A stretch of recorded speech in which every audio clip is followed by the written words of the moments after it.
That was beautiful, thank you. Well, good afternoon, ladies and gentlemen. Would you all please be upstanding to receive the bridal party?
Well, good afternoon, ladies and gentlemen, and a very, very warm welcome to Crathorne Hall. My name is Val Clues, and it gives me great pleasure today to conduct the marriage ceremony for Andrew and Rosemary. My colleague Rachel Patterson is here to record this event in her register for posterity. Would the guests please be seated?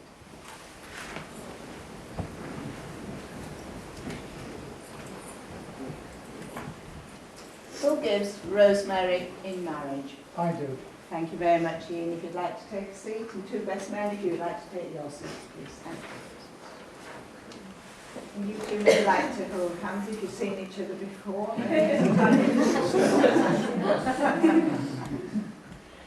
This place in which we are now met has been duly sanctioned according to law for the celebration of marriages. And you ladies and gentlemen are gathered here to witness the joining in matrimony of Andrew Peter Sonley and Rosemary Louise Brownlee. If there is any person here who knows of any lawful impediment to this marriage, they should declare it now.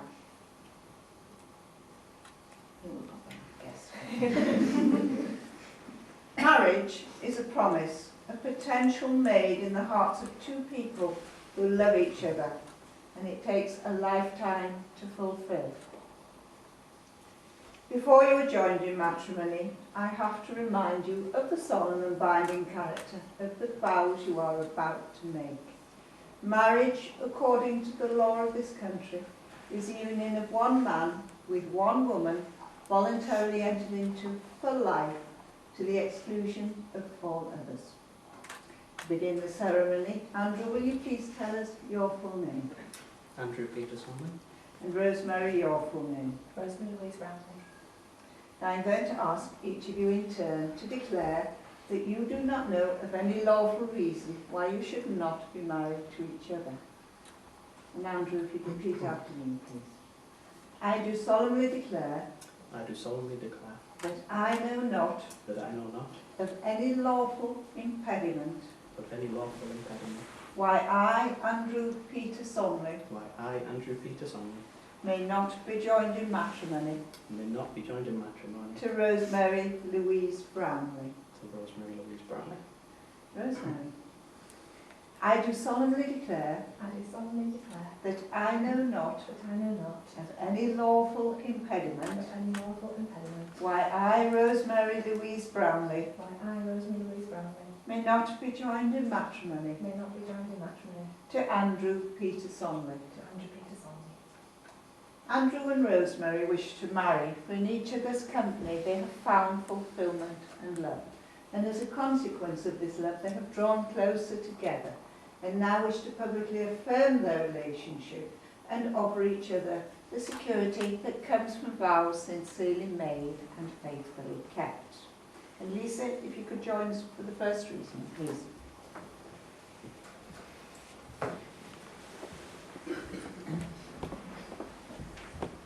The Art of a Good Marriage by Wilfred Allen Peterson. A good marriage must be created. In marriage, the little things are the big things. It is never being too old to hold hands. It is remembering to say, I love you, at least once a day. It is never going to sleep angry. It is having a mutual sense of values and common objectives. It is standing together and facing the world. It is forming a circle of love that gathers in the whole family. It is speaking words of appreciation and demonstrating gratitude in thoughtful ways. It is having the capacity to forgive and to forget. It is giving each other an atmosphere in which each can grow. It is a common search for the good and the beautiful. It is not only marrying the right person, it is being the right partner. Thank you very much, Lisa. Marriage must be entered into freely, voluntarily, and with the full and unreserved consent of you both. Therefore, do you, Andrew, take Rosemary, here present, to be your lawful wedded wife. I do. Do you, Rosemary, take Andrew, here present, to be your lawful wedded husband. I do. Now the solemn moment has come for these two people to make the contract of their marriage before you, their witnesses. Would you please stand?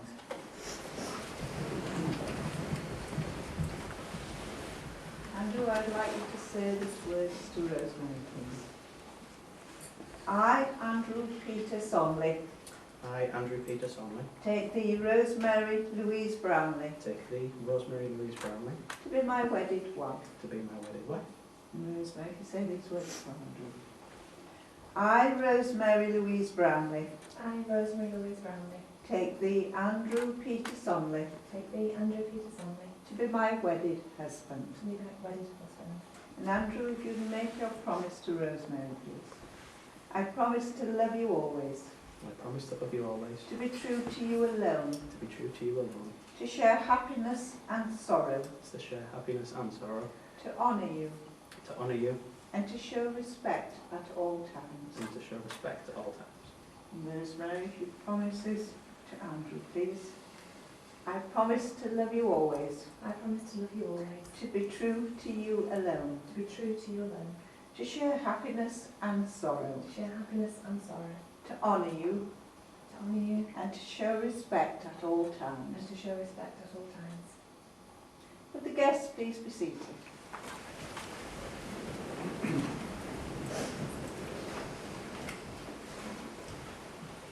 Katie, if you could join us for the second reading, please.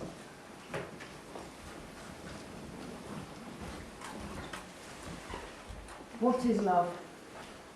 Sooner or later we begin to understand that love is more than verses on Valentine's and romance in the movies. We begin to know that love is here and now, real and true, the most important thing in our lives. For love is the creator of our favourite memories and the foundation of our fondest dreams. Love is a promise that is always kept, a fortune that can never be spent, a seed that can flourish even in the most unlikely of places. And this radiance that never fades, this mysterious and magical joy, is the greatest treasure of all, one known only by those who love. Thank you, Katie.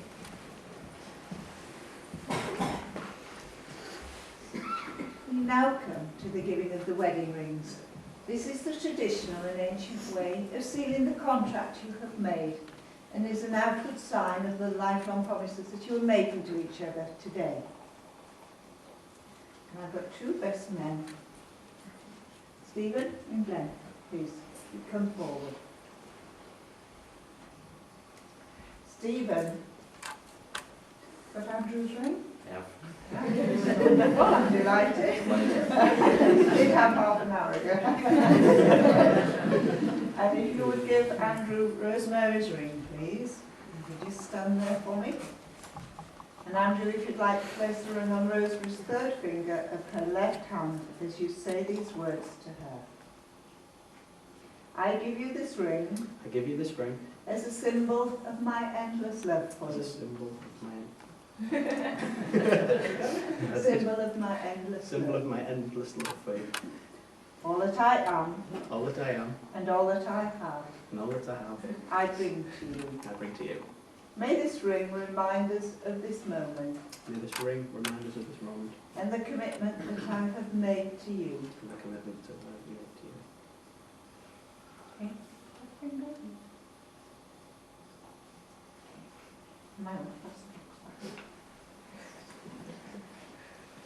And then, you should have the ring too. Well done. And if you would like to give that to Rosemary, please. Rosemary, if you'd like to place the ring on Andrew's finger as you say these words to him. I give you this ring I give you this ring as a symbol of my endless love for you. as a symbol of my endless love for you. All that I am All that I am and all that I have, and all that I have, I bring to you. I bring to you. May this ring remind us of this moment May this ring remind us of this moment and the commitment I have made to you. and the commitment I have made to you.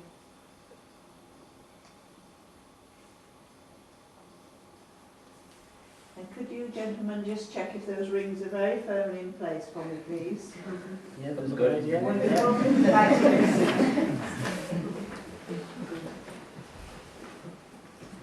Katrina, if you could join us with the final reading, please. A Lovely Love Story by Edward Monckton. The fierce dinosaur was trapped inside his cage of ice. Although it was cold, he was happy in there. Then came on a lovely other dinosaur. The lovely other dinosaur melted the dinosaur's cage with kind words and loving thoughts. I like this dinosaur, thought the lovely other dinosaur. Although he is fierce, he is also tender and he is funny. He's also quite clever, though I'm not telling this for now. I like this lovely other dinosaur, thought the dinosaur. She is beautiful and she is different and she smells so nice. She's also a free spirit, which is a quality I much admire in a dinosaur. But he can be so distant and so peculiar at times, thought the lovely other dinosaur, and he is also so overly fond of things. Well, all dinosaurs are so overly fond of things. But her mind skips from here to there so quickly, thought the dinosaur, and she is also uncommonly keen on shopping. Are all lovely other dinosaurs so uncommonly keen on shopping? I will forgive his peculiarity and his concern with things, thought the lovely other dinosaur. They are part of what makes him a richly charactered individual. I will forgive her skipping mind and her fondness for shopping, thought the dinosaur, for she fills our life with beautiful thoughts and wonderful surprises. Besides, I'm not so keen on shopping myself. Now the lovely other dinosaur are old. Look at them. Together they stand on the hill, telling each other stories and feeling the warmth of the sun on their backs. And that, my friends, is how it is with love. Let us all be dinosaurs and lovely other dinosaurs. The sun is warm and the world is a beautiful place. Thank you very much, Katrina.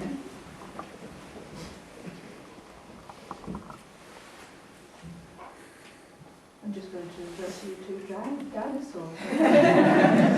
I guess you're the shopper. The purpose of marriage is that you may love, care for and support each other through all the joys and sorrows of life, and that love may be fulfilled in a relationship of permanent and continuing commitment. And we trust these things come true for you both.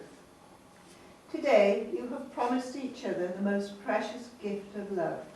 So look forward to the future in which you and the world in which you live and work will be better and happier for today's occasion. You have both made the declarations prescribed by law and have made a solemn and binding contract with each other in the presence of your witnesses and family and friends gathered here today in your honour. All of us gathered here wish you joy and happiness in your new life together, and may the happiness you have so obviously found together remain with you both throughout a lifetime of love. Andrew Peter Sonley and Rosemary Louise Brownlee. It is my pleasure and my privilege to say you are now husband and wife. Many congratulations. You make us your bride.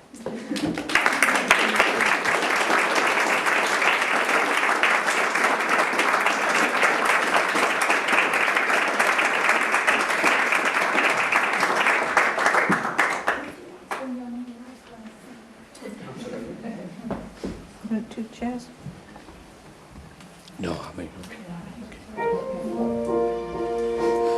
Ladies and gentlemen, Andrew and Rosemary are going to sign our official register.